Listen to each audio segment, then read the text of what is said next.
And it looks like we are live. Apologize for the short delay on that one. See, I'm trying to set up both these. I've streamed on this PC a majority of the time we host these after-hour streams, but there are a few instances in which I need to stream in the other room, and not everything syncs perfectly. I use Streamlabs that's why you see all these fancy things going on. Like, I don't know how to do most of this in OBS. I know you can import a lot of that from Streamlabs, but I just use Streamlabs itself because it's got a decent UI and I've gotten familiar with it recently. So that's why I'm doing what I'm doing. I apologize if it doesn't look super crispy. I mean, this isn't a super professional live stream by any means. It's not meant to be. It's more or less me just hopping in front of a webcam and asking you good people, well, not asking you questions. I mean, waiting for you good people to ask me questions. And hopefully I know the answer, or I can kind of set you in the right direction. And if I don't, then this is the time for me to go do my research, possibly even make a video about the subject, because if you don't know it and I don't know it, that's an opportunity, to possibly bring something to the forefront. Most people, have a general understanding of things, but how things work on a technical level, that's all stuff I like to learn about. I take a lot of time. I used to take a lot more time to dive into the really dense subjects and try to animate them in Premiere and stuff to help better explain them. Anyway, I'll stop babbling. So what's going on, folks? Just here waiting to answer questions that you guys have. This is something we do every Sunday night or Monday morning, Monday afternoon, depending on where you live on the planet, where I sit in front and answer questions that you guys have for all of me. Let's see. Edvin says, did you play Blackout yet, and do you like it? I haven't played it yet. I'm assuming Black Ops. I haven't played it yet. A few friends are trying to get me into the open beta, but I've heard it's actually really good, which is that's a good thing for the COD series. It needs to be revived or revamped, I think. The Battle Royale games definitely took off, and they've picked up on some of those cues, and that's good. I like to see stuff like that, so hopefully they do really well here very soon. Let's see here. Bazinga X, a $10 super chat. Thank you, my dude. Good to see you again, Bazinga. I think the dad of the guy on that Verge video should have gotten a...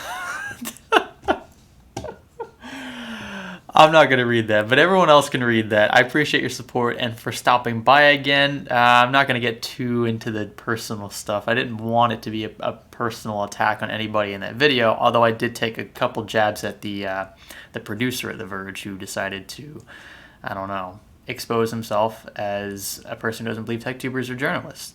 Which, if you look at journalism from a very broad perspective, like journalism, it's the idea of reporting on something that happens. If you're a tech journalist, then you report on live events, on things related to tech that are pertinent to your audience, that are relevant. They're kind of like, we used to have all of these assignments. I remember way back in 5th grade when I was like 10 years old, we had an assignment every Friday. I had to turn in to my professor it was called a current event. And you had to go online and print a news article from any website you wanted, any, quote-unquote reliable news source. That's up to your discretion. And write a synopsis of it, little one-paragraph, essay of sorts, kind of just summarizing it, talking about why it was unique, what the perspective of the author was, and just trying to, analyze the inherent bias, if there was any, and pick up on the trends. So, even that, to an extent, like, you're using sources, of course, to kind of report your own things. They're not necessarily primary sources.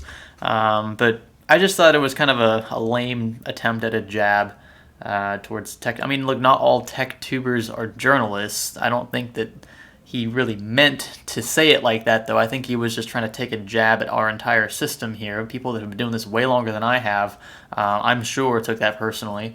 And it just didn't come across right. So he either could have worded it better or just shouldn't have said anything at all. I think it was a really stupid remark, and that's why I took a jab at him there. But look, the builder, Stefan blocked me. I don't know Stefan. I've never talked to the guy. I've never said a single word to him in person, via chat, Twitter, whatever.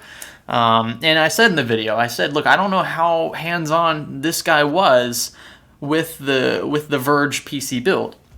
Now, the issue I had with what he was doing, not necessarily, the stuff that he did in the video was clearly wrong, but he tried to kind of just brush it aside and come up with excuses in his subsequent tweets related to that video. And it just seemed like he was trying to cover it up, and I didn't like that. You screw up, you do something wrong, and a majority of a particular fan base or community points it out. That's like the ultimate sign that you screwed up something and that you need to just fess up to it and correct it either in a subsequent video or by deleting the previous video. He probably doesn't have any control over that though, so that's kind of why I tried to leave him out of it. The personal attacks, I think, on him, and if you're just joking, that's fine, but it doesn't make any sense going after him if he's not the one who ultimately controlled the production of the video. Although I did look up his name on Verge's website, and apparently he scripts stuff. He's like the tech news scripter. So maybe he was more hands-on than I thought. Either way, you guys saw the video, and I'm sure you saw either my video or Kyle's video or any of the other ones reacting to that abomination of a guide. That was the big problem I had with it, was they tried to pass it off as though it was a guide, when in reality, I mean, it was just a catastrophe, because they pointed out so many things that were inconsistent, flawed, inherently wrong, straight up incorrect, or you're just giving PC builders the wrong impression. And I don't want anyone to have to, I don't want anyone to have to fix those things by saying, hey, don't watch that video, watch this video instead. But I felt like it was necessary because they tried to pass it off as a tutorial. If they had just said, look, this is how we build a PC, that's what they said in the title, this is how we built a PC for $2,000, something along those lines, and that's cool. But the host tried to make it seem as though he was teaching us how to build a PC. And if you're going to teach somebody how to do something, you better know how to do it yourself. Otherwise, it's going to look really bad on you and the company you're representing and the sponsor, right? So Capital One already paid the bill for that video. They got paid probably thousands of dollars for that video. But they can't delete that video because it's in a contract. So Capital One pays for it, straight up, that's it. Capital One takes on the risk of that video being successful or not.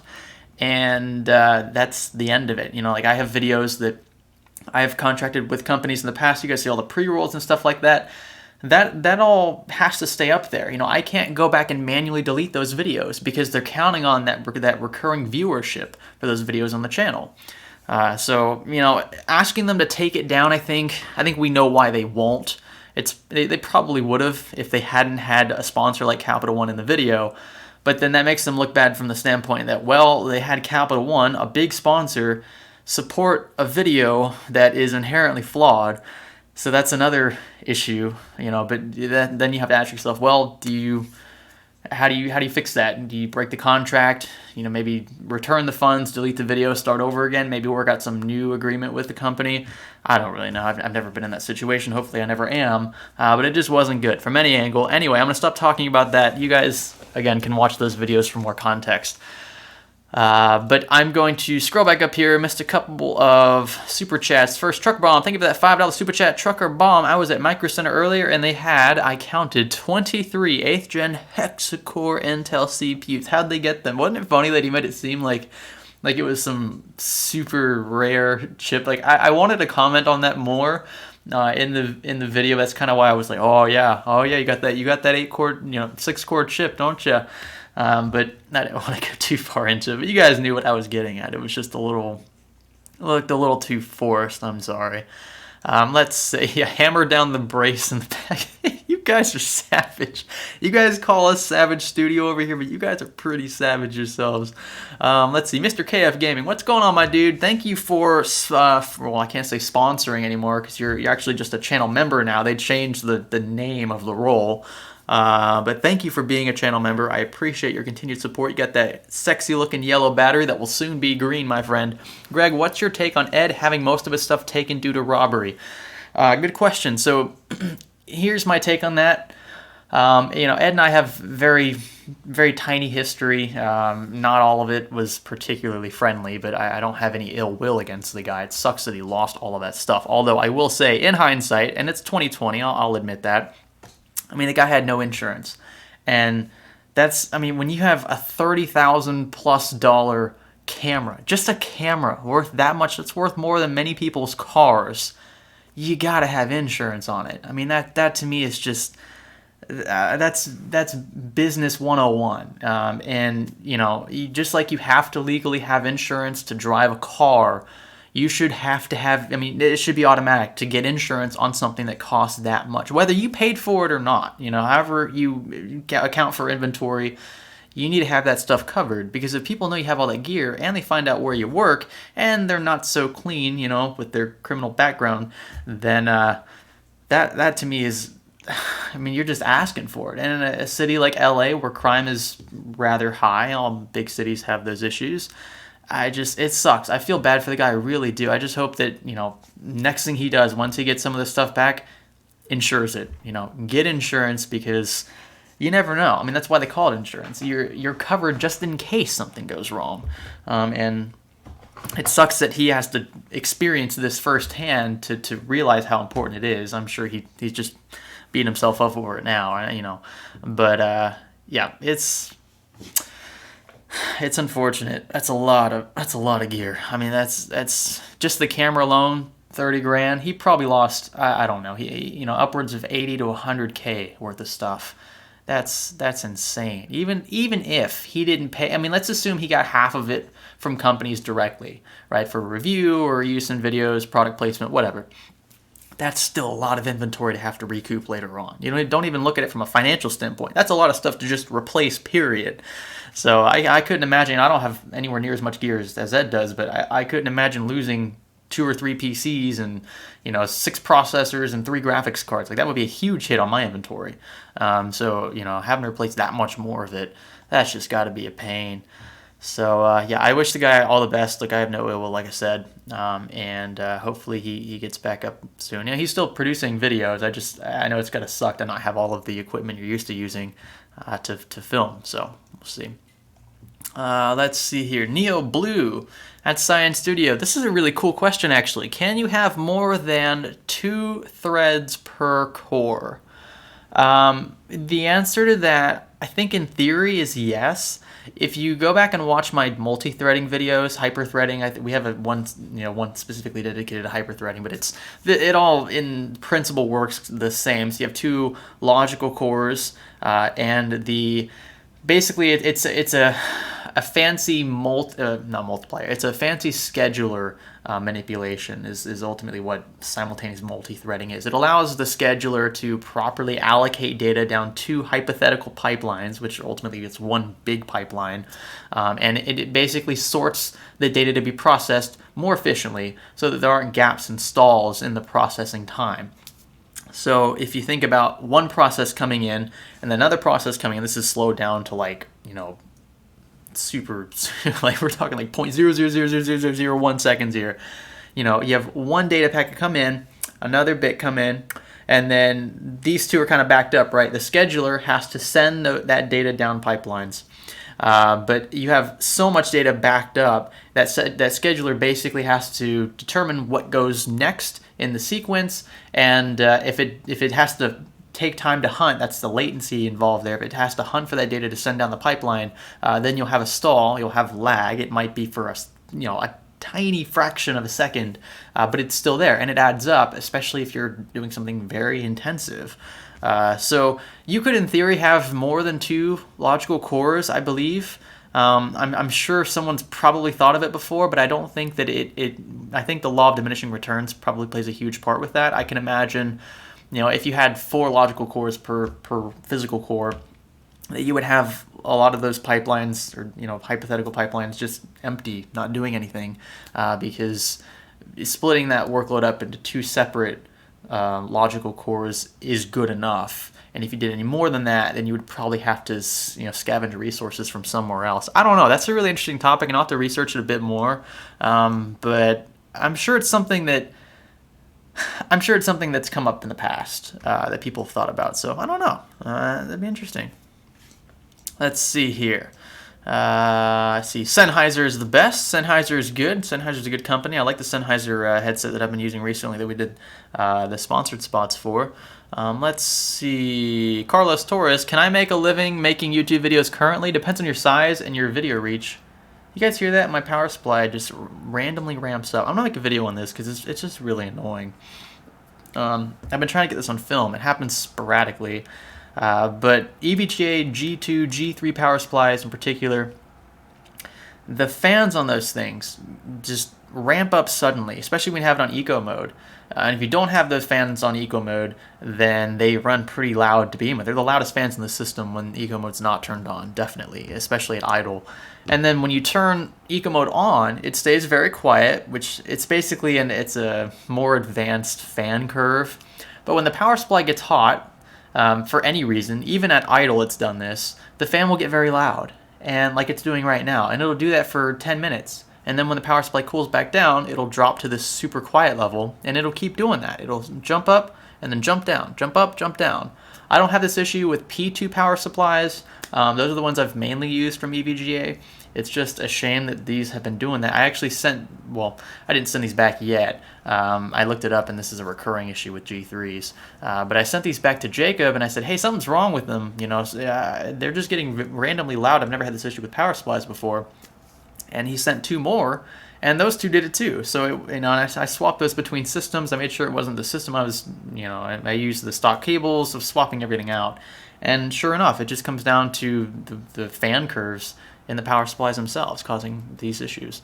So video to come on that soon.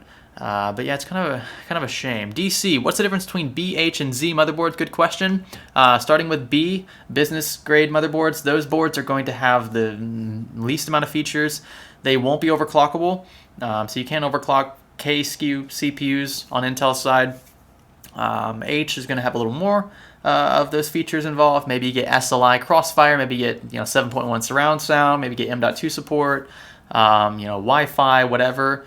But you're still not going to be able to overclock those. Still locked chipsets. Z chipsets are the only ones that'll let you overclock. So if you have a K series CPU from Intel, it's an unlocked multiplier SKU, then you're going to want to pair that with a Z series motherboard in the same family so that you can manipulate that multiplier.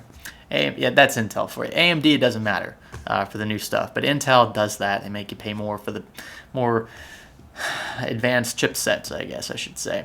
Dylan Costco, thank you for that $2.99 super chat, my dude. How did Spider-Man feel when he turned to dust? Rip anyone who's never seen that movie before. You guys.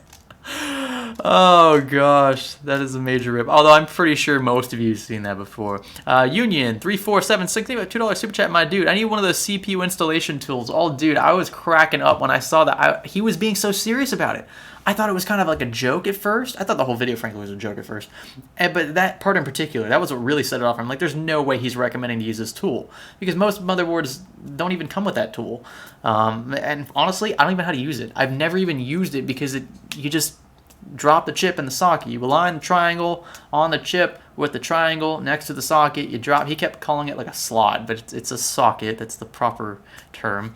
And you just drop the thing in. He was like pushing on it and doing some weird stuff. Like, don't do that. I mean, you watch any proper build guide out there, they'll show you how to do it correctly. It just that whole video looked forced. Anyway. Okay, make sure I didn't miss any more super chats. Israel Milanes, thank you for that $2 Canadian 2600 Ryzen 5 plus 1070 Ti. I'm getting random freezing. That's sounds like a conflicting driver issue. You shouldn't be getting random freezing. Those two, I mean, you shouldn't be getting freezing, period. It's likely a software conflict. I would reinstall your video drivers. I would also check you can check your utilization in like something like MSI Afterburner, see what's being choked. Oftentimes if you have random skips in GPU utilization, that's a driver conflict. If it was a power issue, it would more than likely just shut off. I mean, you would see something more cataclysmic than that. I'd need more context to help you better, but I would start first with the drivers. Usually it's a driver thing. Let's see. Bazinga says Pepsi could have done a better job. Edvin Zafric says thank you for the Verge reply video. Thank you for your support, Edvin, and for watching. And I'm glad you guys enjoyed it. He said had a little laugh. I know I did. I know they didn't intend for us to laugh at it, but oh my gosh, I couldn't help myself. Okay, scrolling down here. Let's see. Hunter Cox says flex. He says flex your left arm with the watch. I have to see it. Okay, so this is a Gear S3 and it's been dead for like 4 weeks. Not because the battery doesn't work anymore, just because I haven't cared to charge it in in so long. The smartwatch thing is more of a fad to me. I used to be more interested in it. I was when I made my Apple Watch videos and stuff. And when I first bought this watch, I was into them as well. But then I just lost it. I mean, I only really check it for the time. At which point, like, why did I spend $300 on this when I could have gotten a $300, like a legit nice watch? So I'm kind of questioning the whole smartwatch thing at this point. Like, a watch is meant to be a watch, and it might look cool to have a screen and get to fiddle with it, but most of the time, I'm literally just doing this, and it's really only for the time. I'm sure some people get a good use out of it, but I really don't. Trucker Bomb $2 says, what headphones should I get with my new audio setup? Are you looking for just headphones or like a headset like with a mic? If you want just headphones, I got some really nice Bose headsets that I use one. It's noise canceling. Bose is a little hardcore with the noise canceling technology. It usually gives you that really high pressure build up in your ears. It makes you feel like you have a clogged ear canal or whatever, and you get a headache from it. It's good on planes when it's really loud. It really helps with planes. But anywhere else, it's kind of unusable because it's just so, like, the noise suppression tech is just so hardcore. But Bose makes really good stuff. Sennheiser obviously makes really good stuff. Geez, I don't know. That's really where I would stick to a brand like that. Bang & Olufsen if you want to go, the more Euro route. Polk is good. Klipsch is good. Oh gosh, Yamaha. I mean, they're all going to sound good. That's why they sell. But audiophiles know the difference. I'm not necessarily a headphone audiophile as much as I am like a speaker audiophile. I can tell a difference with speakers, but it's for me, I'm not as picky when it comes to the headsets. And then Bazinga again. Why is Lisa's GPU sitting in the background? Good call, actually. If you check on Twitter, Bazinga, I swapped it because I'm running some tests with a 980 Ti right now. Let's see. Devin Dijkstra, is that how you say your name? Do you know if NVLink in the 20 series works like SLI, where developers have to put in a lot of work to implement it, or if it will just work? I honestly haven't done enough research in NVLink to know how it is, if it's like SLI or it's like a one GPU handles one frame, the other GPU handles another frame. Like, I don't know the extent to which the connection takes hold of both cards. It may be the case like SLI where one card is utilized 100% and the other card is maybe 40-50%, and then it kind of diminishes from there with every subsequent card you add. Although with NVLink you're limited to 2 as far as I'm aware. So I'd have to do more research. I want to have a video come out very soon straight up on NVLink. Obviously, there were bandwidth issues before. Cards get more powerful, and that's why we went from one SLI finger to 2 SLI fingers, and now I guess that's too much. These new cards, next generation is gonna push that limit. So NVLink is the next big thing, and it might include better utilization for that second card. But I would have to test it firsthand. And I've never worked with NVLink before, so we'll have to see. I'm sure in the coming weeks we'll hear more about it.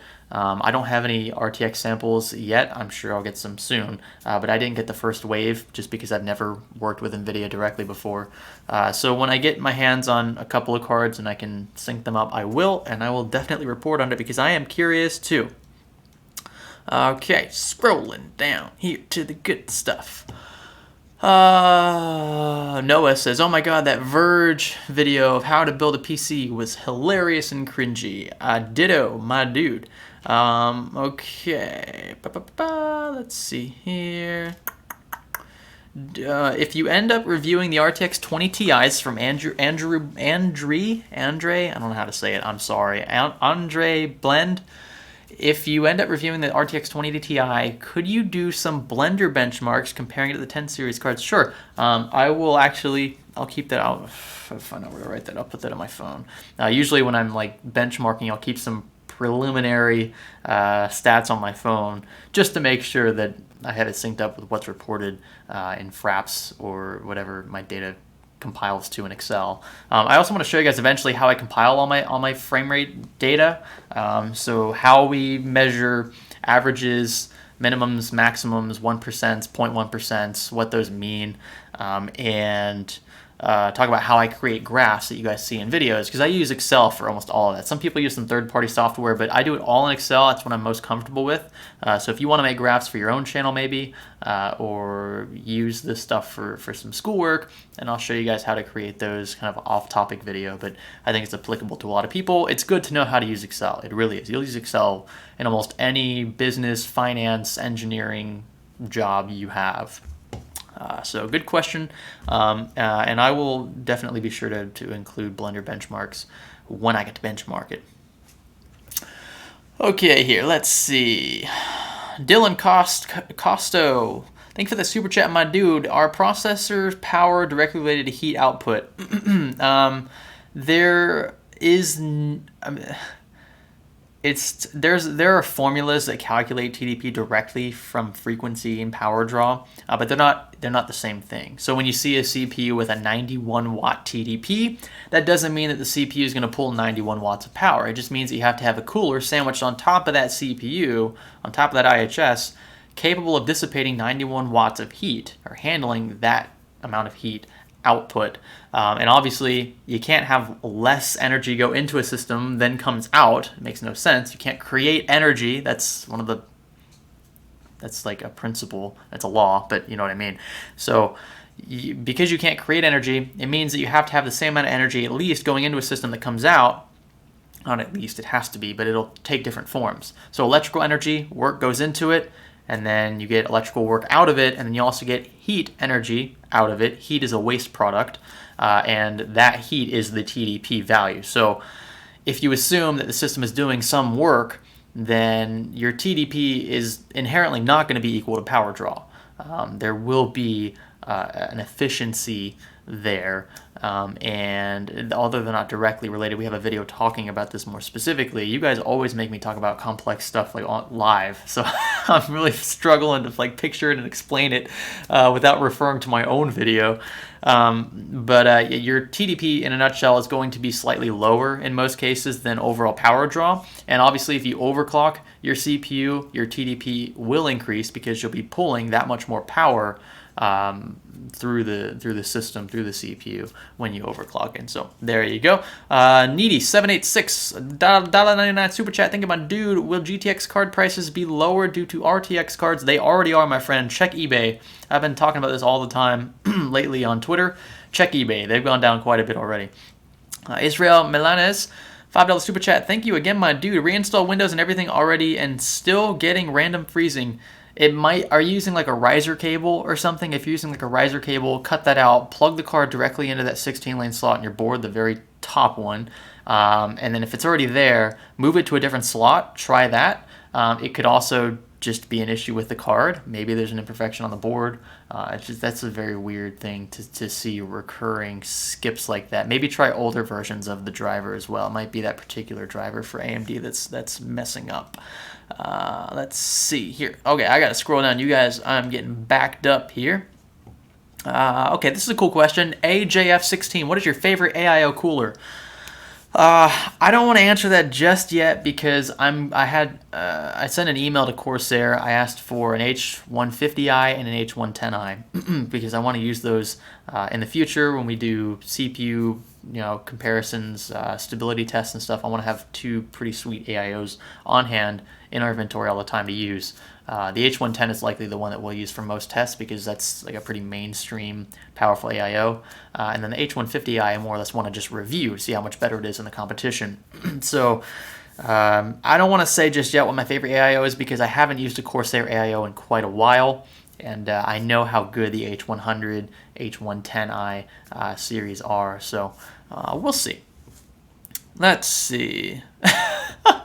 Norio says, finally someone who knows headphones. In high school, people were like, Beats by Dre. Look, Beats are good, but they're not $200-$300 good. They're really, and then they overkill the bass. The bass on Beats are so hardcore. Like you feel like you're in a tunnel with some serious reverb, and like it's all on the lows. I don't know. It's not a very clean sound to me. I prefer a very balanced tone, slightly lower mids. And that's good enough for me. Let's see, Problematic Wagon, $10 Canadian Super Chat. My dude, I appreciate that. Love your channel, by the way. How do you feel about how tight-lipped NVIDIA has been about the RTX 20 series launch, and what do you think it means? Well, I talk about this quite a bit in my original Something's Fishy About the RTX launch video. If you haven't already watched that, I invite you to watch that. But to answer more specifically, if you just don't have the time, whatever, I think that they were being silent about it because they are shifting the way we approach graphics card performance evaluations. Because RTX is centered on this ray tracing approach, which is much more difficult to do than current rasterization techniques. Think about the billions of light particles that we're having to trace through a scene, and then finding the ones that hit a certain point on an object that's pre-rendered, right? That you have all these different triangles, basically, and these triangles have, think of them like coordinates. They have a certain location, and all these particles zooming through space in this scene, of those particles, some of them are going to hit this particular point, and the computer has to evaluate how many of those light particles hit that particular point, and then you have to multiply that by the number of triangles you have comprising the object, which in today's day and age is very high. If you go back to like 1995, most of those games, or 2000, let's if you look at the original Tomb Raider, on like the PlayStation or whatever, that was the one I played, was a very rudimentary from today's standpoint. Because it had just a certain number of faces that you could see, a certain number of edges, and those were all triangles. They were polygons. And now, because we have graphics potential that's so much higher, we can render so much faster and keep up with the modern demand that we have in games. Those triangles can be multiplied so many times, so it increases the smoothness of an object. Let's say you have a round object, right, like a sphere, and you try to display that with 100 different triangles. Well, that sphere is going to look pretty edgy, right, because those triangles are so big. But if you add millions of triangles to that sphere, it's going to look very smooth when you zoom out. Of course, you zoom far enough in, you'll see each individual polygon. But if you zoom out, the big picture, it's much more smooth. But each of those polygons requires a certain degree of horsepower to render, and then you have to incorporate the light techniques, which we've been using rasterization for a while, but with ray tracing you have to account for each one of those faces, each one of those triangles, those polygons that are going to be hit by a certain number of particles, and there are billions of those, and usually millions if not billions of polygons in one scene. All of that has to be rendered in a split second, and then it has to be rendered again and again and again and again. And you guys see how many times, you think about 60 frames per second, right? 60 frames per second, that is a lot that's a huge workload, really. I mean, think about just the number of times a GPU has to process and render an image that's changing over time, that's subject to where you move, right? It can't pre-plan these things. It's based on your input. So just kind of a macro view of how hard these graphics cards are working. And ray tracing is a totally different approach to this, and it's much more difficult to do technically. And that's why the architecture looks so weird. We have tensor cores now, which we have a dedicated video on. We have RT cores, which I don't know anything about because they haven't said much about what RT cores actually are. But they have all this extra stuff packed in. They're using RTX ops now, which is a totally different way to benchmark cards. It's a little crazy. So yeah, there's a lot of stuff to think about when you're thinking about how difficult it is to do modern rasterization techniques. But then RTX on top of that, ray tracing is that much more intense. So yeah, look, I think they were a little shady about it because. They're not shady. They were vague purposefully because I don't think these cards. I mean, we've already seen how these cards perform with ray tracing on, with RTX whatever on. Whether it be super sampling, whatever. It takes a hit. It takes a toll on any card. It doesn't take as much of a toll though on the RTX cards specifically designed to handle these scenes, and that's something that people are going to have to trade off. They're not going to have this huge bump in performance, maybe. I don't expect 50% plus. If that is the case, then great, but I don't expect it. Instead, what we'll see is a different approach. It's like it's the little kicker, it's the beginning push, and it's always rough for the company that jumps in first. But I think in the future it will pay off. We'll see. I think they were vague because people don't know how to understand it yet. They don't know how to see it. I just think that they should have been more forthcoming, and they should have approached it slightly different than they did. And versus, instead of just forcing this stuff onto us, they should have gradually eased it in instead of forcing developers and everyone else to catch on right away. Let's see here. Snickers satisfies me a lot. Snickers are yummy. Thank you for that super chat. Buy a 1080 open box for $350 or 2070 for $599. Dude, 1080 open box. You can get a 1080 right now for like $300 on eBay if you actually look. So I would you can keep scavenging eBay. You can find them for cheaper than $350, honestly. And if you find a 1080 that's maybe you got two 8-pins, right? So it's a third-party add-in board, custom add-in board, I should say, that has a better power delivery standards. Then that would be the sweet spot for anything between $300 and $350.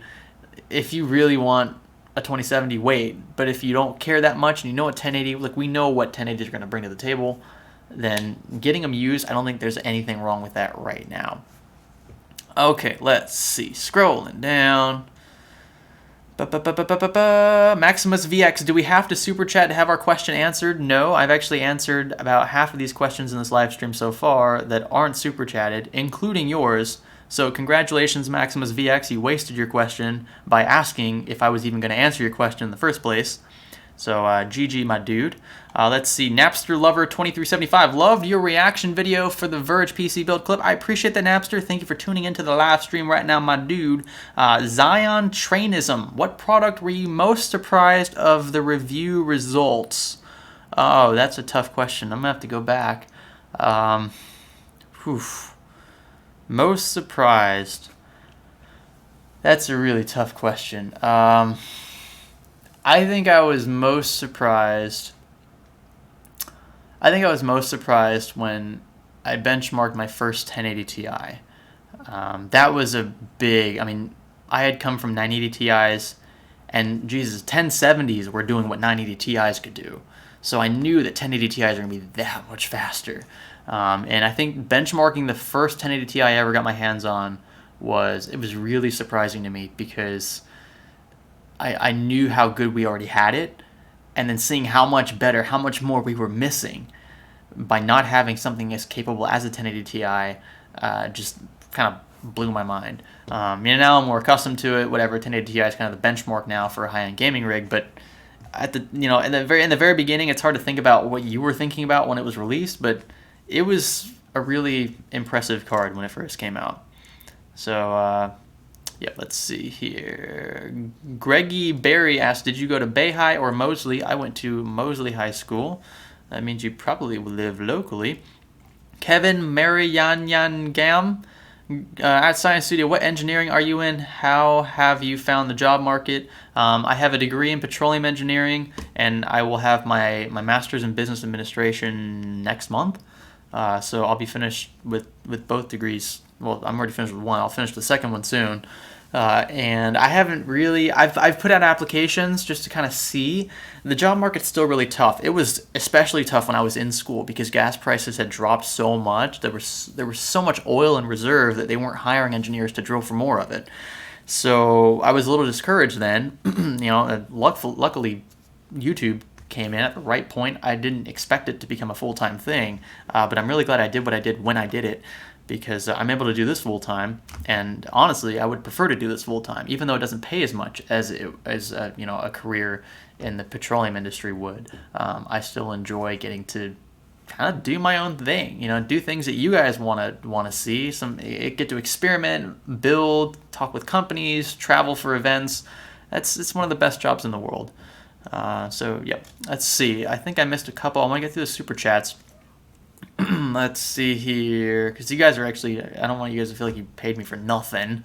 I appreciate the donations. Okay, let's see here. We have FX Screamer $5 super chat. My dude, I appreciate that. Is it worth upgrading my 32 gig 2400 megahertz RAM to 3200 megahertz with RGB? 5820K overclock, 4.2 gigahertz, lots of Photoshop use, 64 gig better than higher clock. Look, 32 gigabytes is honestly going to be, unless you're doing some serious overhaul in Photoshop, even 32 gigs is enough for most of what I do. I can't imagine how much more complex it could get, although I'm sure you could find excuses for that. 32 gigs is fine, I would say, unless you're literally seeing your RAM cap out.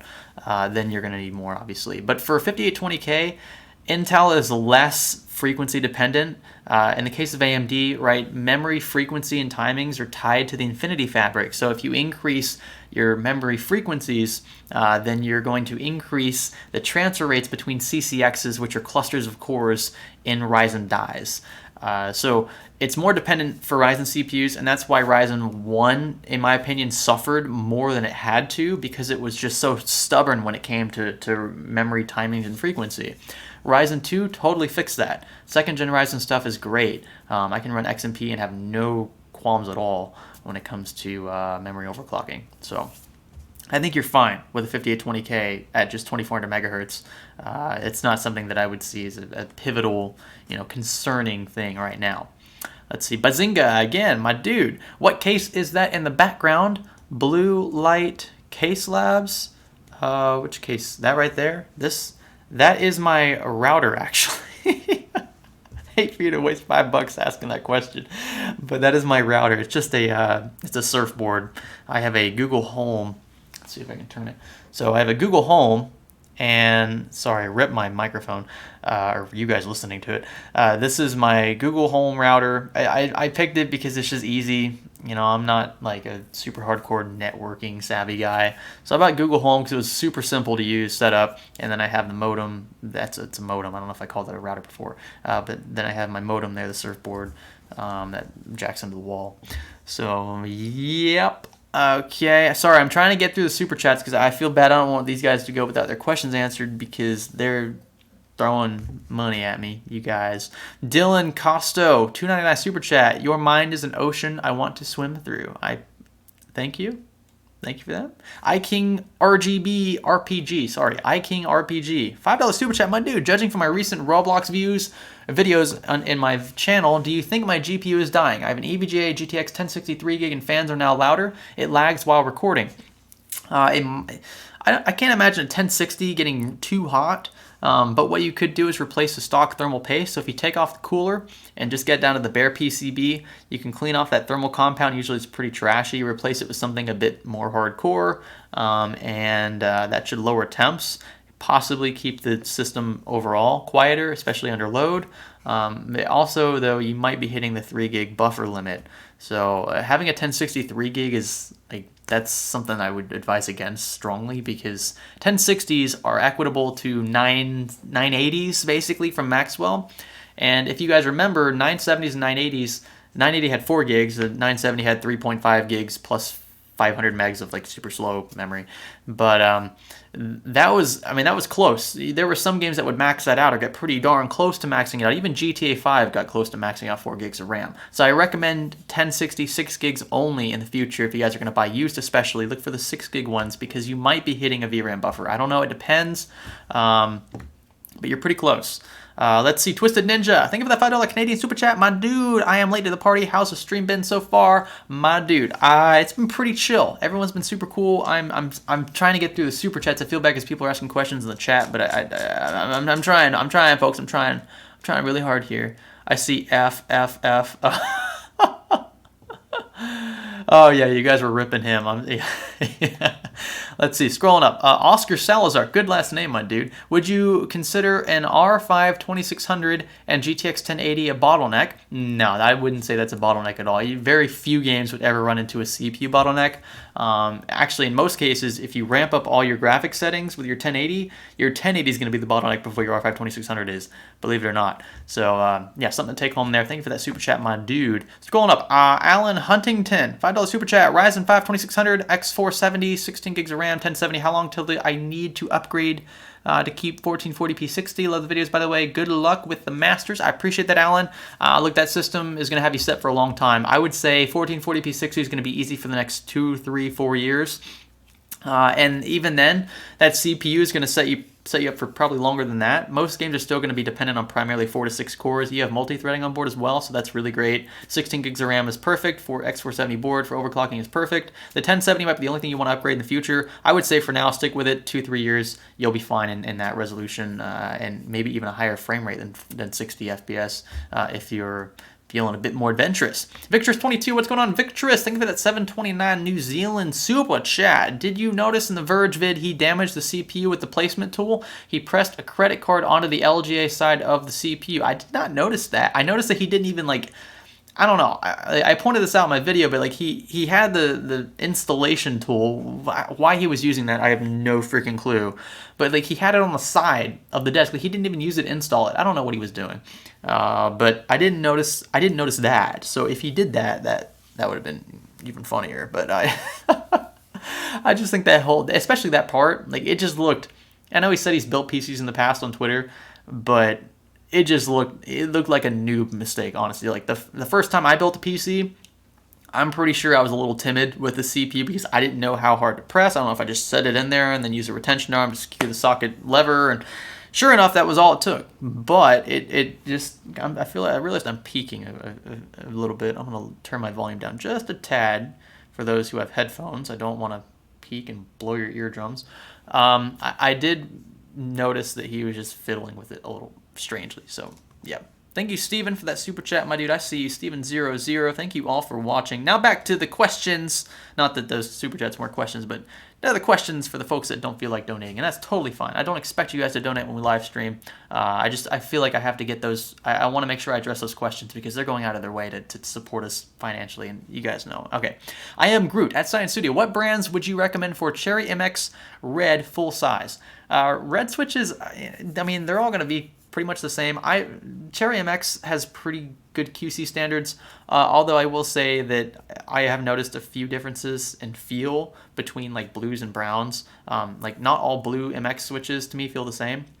So I have a G-Skill blue keyboard. I have a Corsair blue keyboard. They don't feel the same. I know they're the same switch, but they just don't feel the same to me. And it might have to do with a keycap design, something along those lines. But I'm comfortable with Corsair.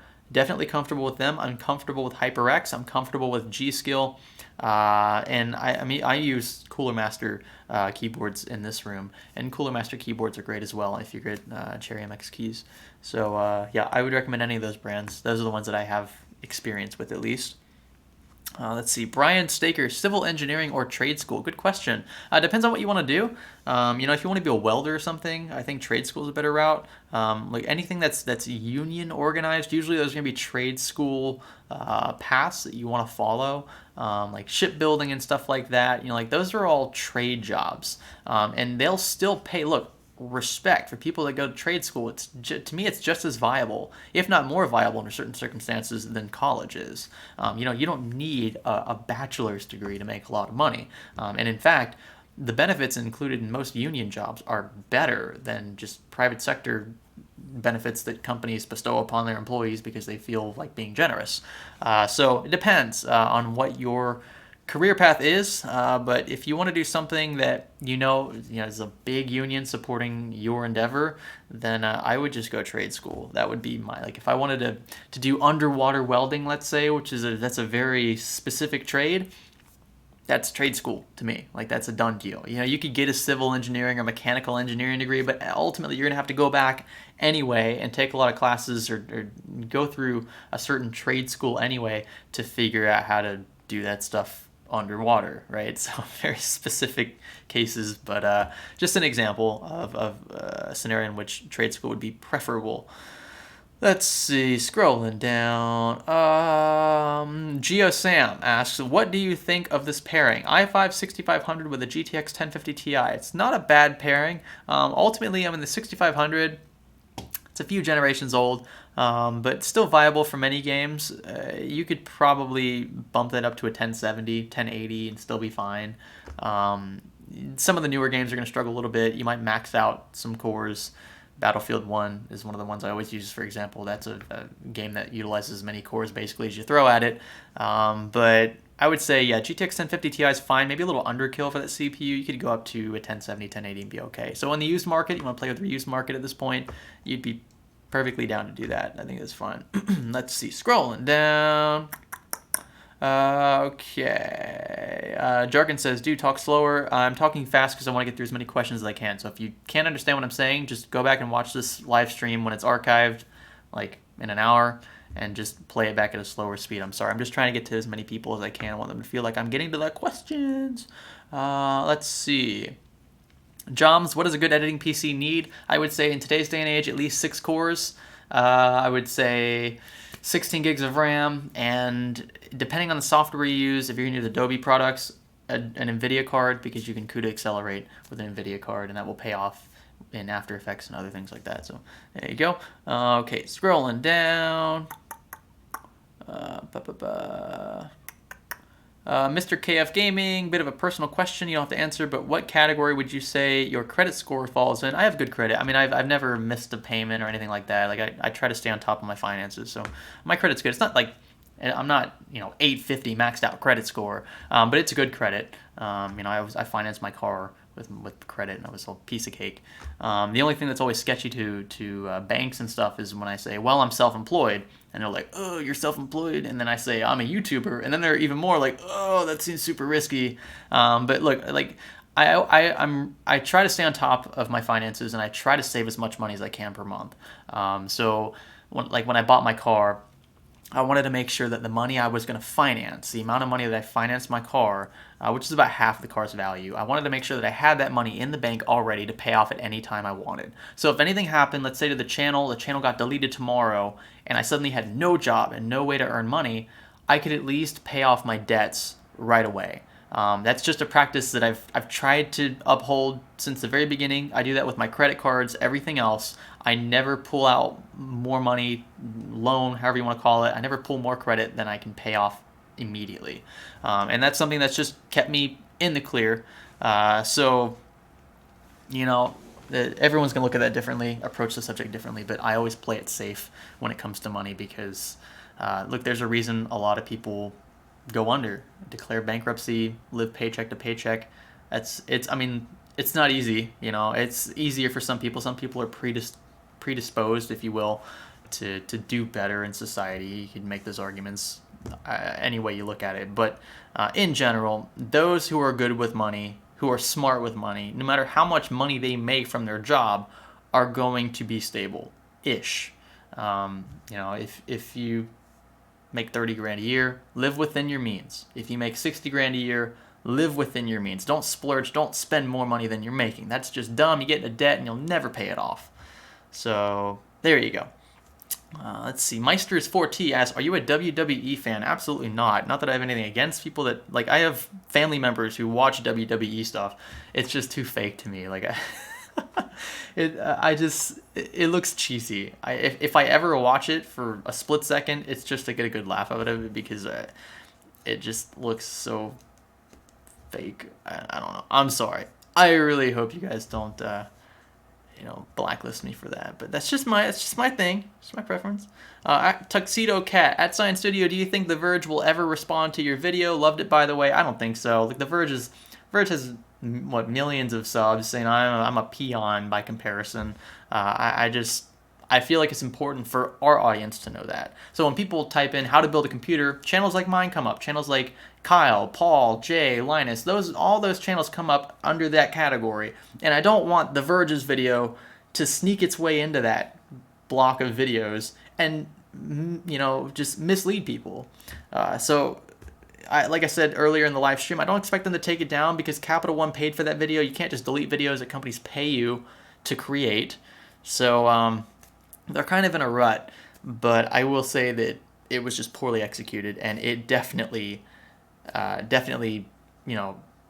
just evoked a response from my channel, from Kyle's channel. It's just kind of a laughing joke at this point. Okay.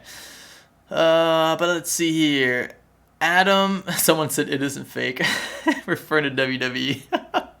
Let's see here. Okay, scrolling up. Adam Stevenson says, Greg, do you like UFC?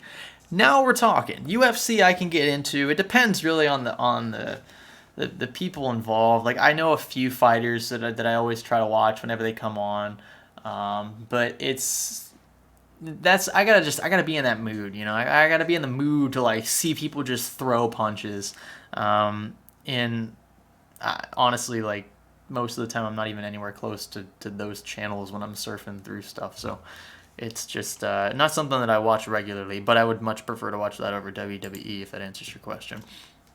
Okay, you guys are getting some inside stuff here. You're getting all the personal life. You're gonna profile me. Let's see. Good questions. Okay, what does a good programming PC need? Look, so programming, compiling, that's gonna use, as far as I'm aware, I don't do a lot of it. Will does. And from what Will tells me, as many cores as you can throw at a programming PC, the better. You know, the more cores you have at your disposal, the better, because you'll be able to run and execute programs much quicker. You know, there's not really an optimization issue there because you're going to utilize as much horsepower as you have at your disposal to run and compile those programs. So, yeah, that's a topic I don't want to get too far into because I don't personally program very much at all. I'm just now like, I'm kind of going through the HTML5 CSS phase, trying to understand how those things work.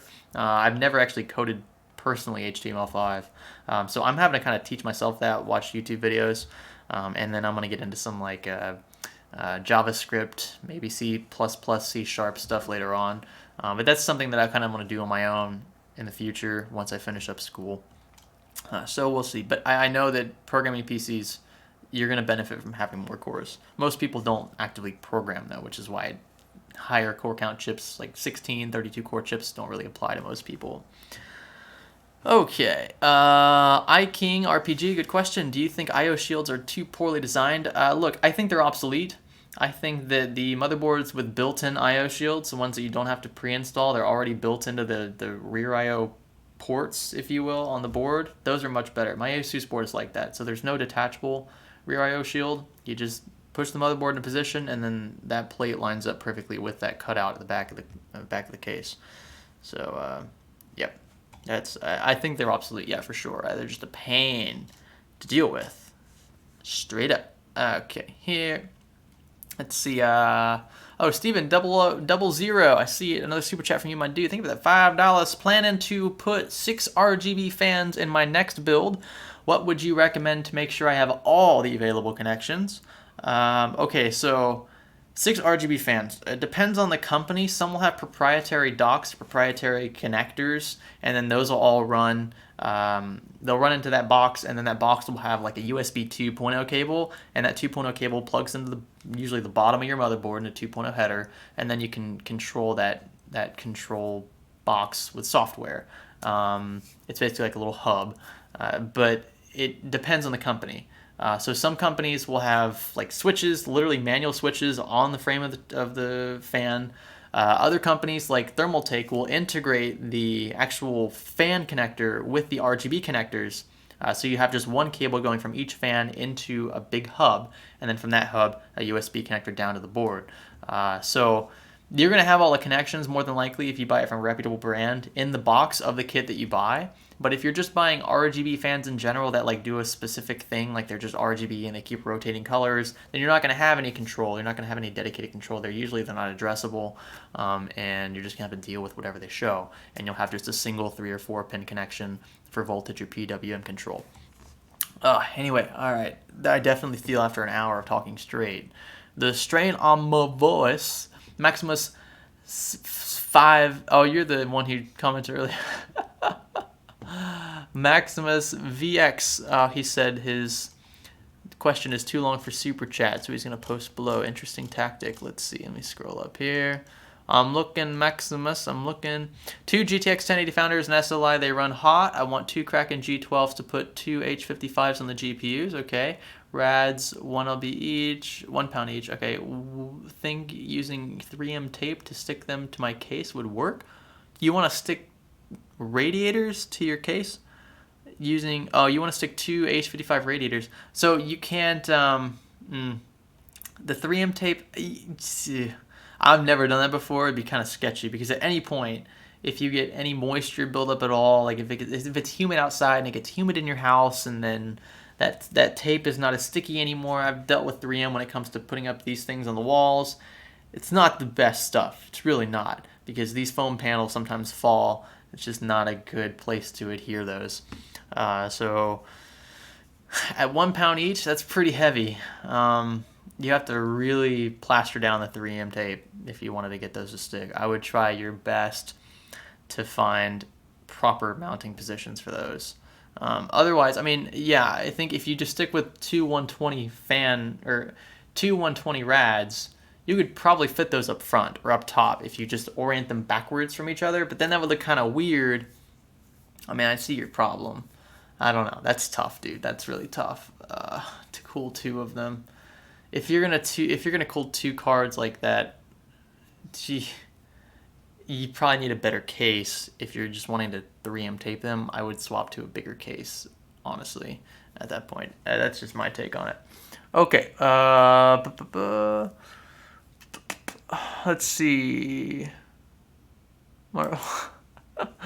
You pick. Hannah asks, what's your favorite MCU movie? I think it's, well, I shouldn't say it's obvious because I don't have that avatar anymore as my profile picture, but definitely the Iron Man series. So MCU for the Marvel comic universe. I've always been the biggest fan of Iron Man, and apparently Iron Man plays a huge role in the next Avengers movie. And I haven't read the comics that far along to know exactly why, but I know that he teams up with Nebula and a few others, and then you have what's the chick's name? I forget her name. The one that they showed at the end of the movie. I can't remember her name. The Captain Marvel. Yeah, I think that's it. And then Captain Marvel shows up. So that'll be a really cool movie. But yeah, Iron Man's always been my fave. Not because it was the first Marvel movie to come out, like officially in that series, but because I just love Tech, and Tony to me is just a really funny character to watch sometimes. Okay. Let's see. Neo Blue. Another interesting question from Neo Blue. Have we reached peak design for fans and heat sinks? Interesting question. I think so. I mean, look, it's going to come down to the metals. It's going to come down to the biggest efficiencies when it comes to heat design and fan design are the connection points between the IHS and the cooler, between the die and the IHS. That's why we use liquid metal to alleviate those concerns. But those are still some of the biggest points of efficiency loss. And then, of course, if you want a nicer cooler, a better cooler, you just get something that's bigger, that can handle higher thermal output. So I think we've reached a limit. I think we'd have to change how we approached it in the future.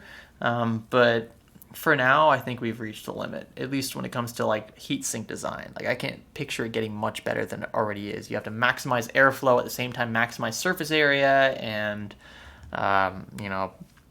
heat pipe integration. You guys know that heat pipes have like a fluid inside, right? That condenses and expands when the heat from the CP below is thrown into the cooler.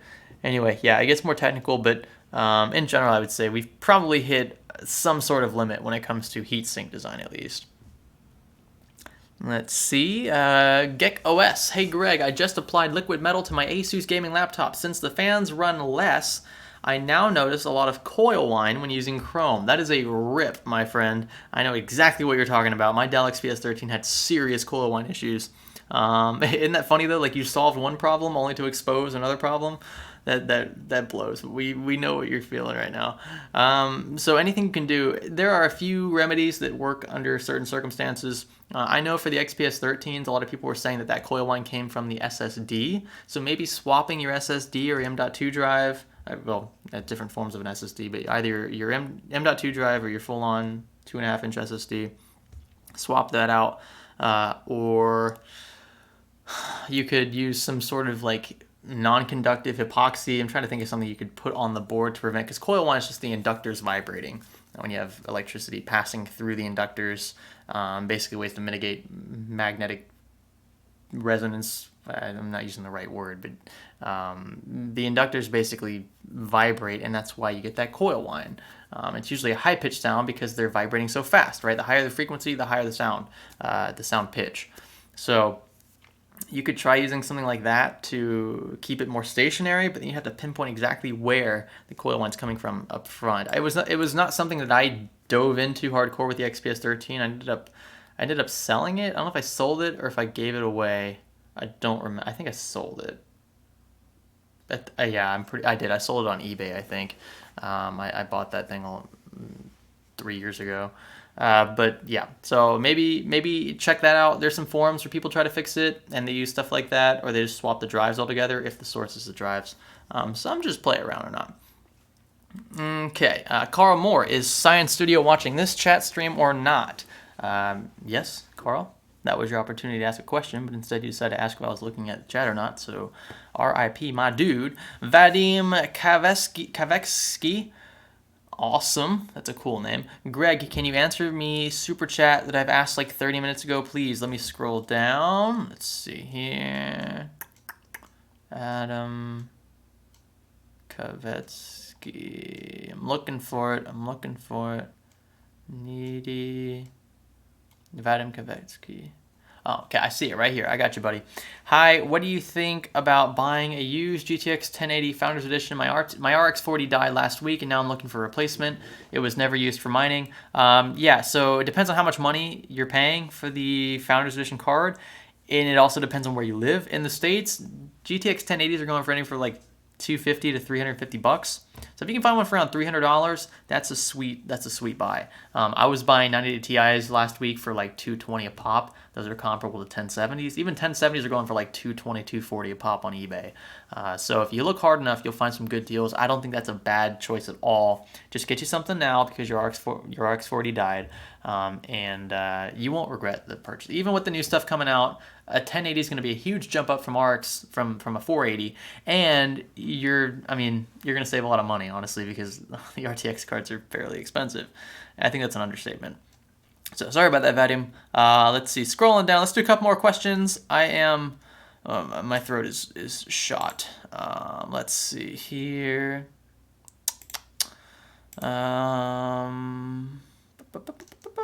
Okay.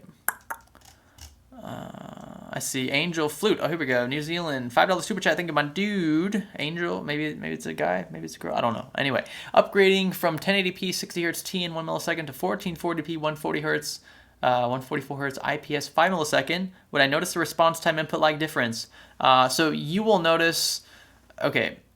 So the input lag and response time aren't directly tied together. They're different things. So it would depend on the monitor. But most monitors aren't going to have input lag on monitors is usually going to be good, especially for a 144 hertz panel. It's going to be almost instant. You probably won't notice a difference there. Now, with respect to response time, you will probably notice a difference between 1 millisecond and 5, especially with those high-paced games. I don't think, though, it's going to be a big enough issue to where you regret your upgrade because you're going to be so intrigued by how much better 144 hertz looks. So it's something you'll notice. You'll see the ghosting just slightly, but again, certain circumstances, it's going to look very clear for the most part.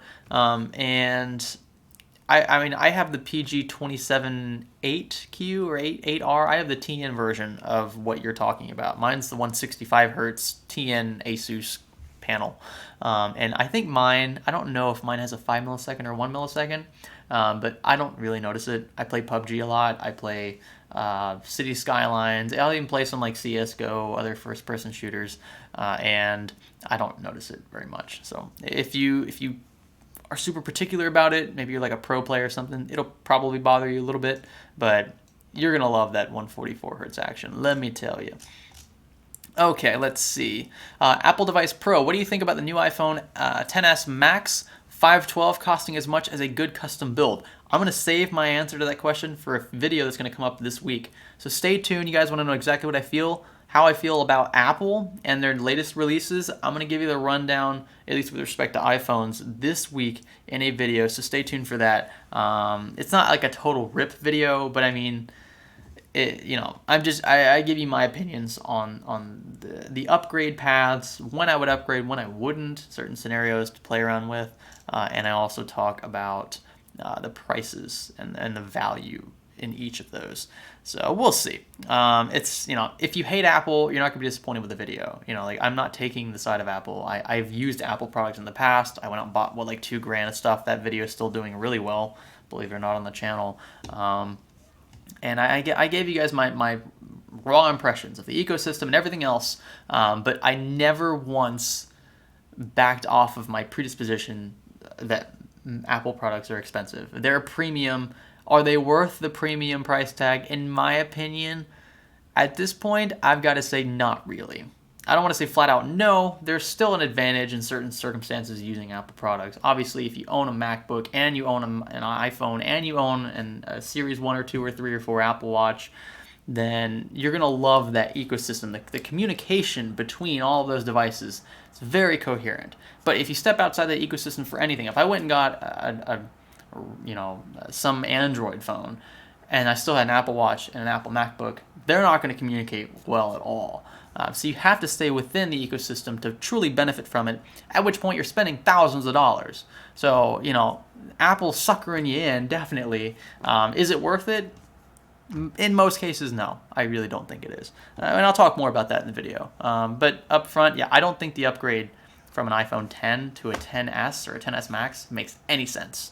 And even if you're on an iPhone 8, I still don't think the upgrade makes any sense, unless you can get all your money back for your iPhone 8 or 8 Plus, which I doubt you'll be able to do. Okay.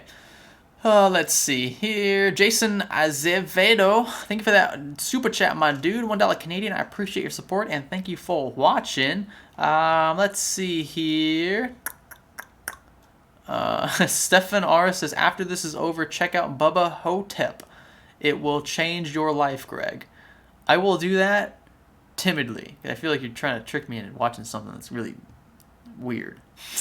We'll see. Let's see. One more good question.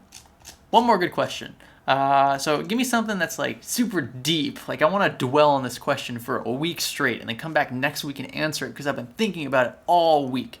So I'll wait a few seconds for you guys to finally catch up in the live stream so I can see those questions in the chat.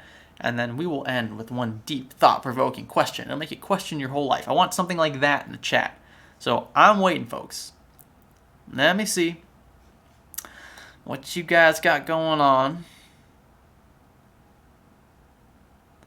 Mr. Giggs, I see that Slimline keyboard question. Just very quickly on that one. I haven't used a Slimline keyboard in quite a while, actually ever. I've seen them quite a bit, but I haven't actually purchased one or asked for one to review because they look weird. But I will eventually try one out, and I'll let you know. Let's see. Ooh. Get 360 Rect asks, can you make a $100 PC? LOL. That's certainly possible. I'll see what I can do. Let's see. Bruna Mello, any reason to get B350 over A320 if you're not overclocking? Yes, under certain circumstances, you will have certain features with B350 boards that you won't have with A320. A320 is usually pretty bare from a motherboard perspective, so I would stick with B. I would stick with B series at least if you're not on a super tight budget, because you might have that those one or two features that you would have otherwise missed if you had foregone B or X chipsets. Okay, I see these are really... TJ Tate says, your thoughts on deep government operations. That'll get me thinking for a while. Let's see.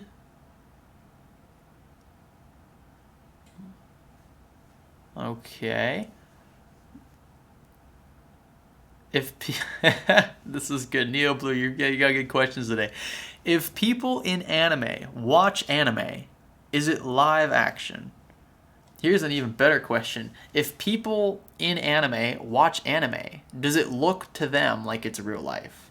Or does it look like anime to people who are in animes? Like, are people in animes aware that they're animes? And if they're watching animes on TV, do they look like regular people to you and I if we were watching regular people on our TVs? Whoa, that's a good one. Woo, okay. TJ Tate, heck yeah, you read it. All right, folks, good questions. I appreciate all of you watching. We're gonna end the live chat, the live stream, with a very fun thing, at least for me, because I try to read all your comments comments as quickly as possible. I want you guys to, before you leave, comment down in the chat with your favorite emoji. I don't care if you spam it. You can do it. You have my permission. You're not going to get banned for it or anything like that. Spam the chat with your favorite emojis. I'm going to give you guys shout outs before we end the live stream. Just a little token. Thank you personally from me to you for watching the stream here on the Sunday night or Monday morning or Monday afternoon. Again, depending on where you live on the planet. Live streaming to the entire planet is very weird, but it's very cool. It's a privilege that I do not take lightly, and I appreciate all of you watching. Even if you didn't donate, you don't need to donate to ask a question, and I hope that I got to as many of them as I could. I apologize if I didn't get to all your questions. Obviously I didn't, but if I didn't answer your question, you can ask it next week. Again, I'll be around. If you show up in the beginning, that's the time to ask your question the most. Check the comment sections. I ask those as well. All right, we're seeing the emojis. I like them. Keep them coming. Keep them coming. Marcher, yo, Science, keep doing your thing. I appreciate that, Marcher. 360 Rect, I see you. I see Tech Crimson. Thanks for modding Tech Crimson. I see Naxatra Vasani. I see, oh gosh, I'm seeing XAWMBI, Zombie Ranger, Space Ghost. I see Carlos Torres, Kitish Agrawala. Oh my gosh. Jason Bourne, Brown Boy 37, TJ Tate, Zabalba 17, Tiago Andrade, Phantom Ferret, Dirk Commentor, NJ Soli Alex, Brian, oh gosh, Brian, I can't keep up. I can't keep up with these. Brian, I am Groot. I see Bruno Mello. I see Shuvik. Okay, they're just scrolling so fast here. Fahad, I see you. I see Brian again. I see Sid the Jerk 420. That's a good 420. I see Cinema. I see Loki. I see Union 3476. I see Pierre. Oh my gosh, Mopey Hornet MP.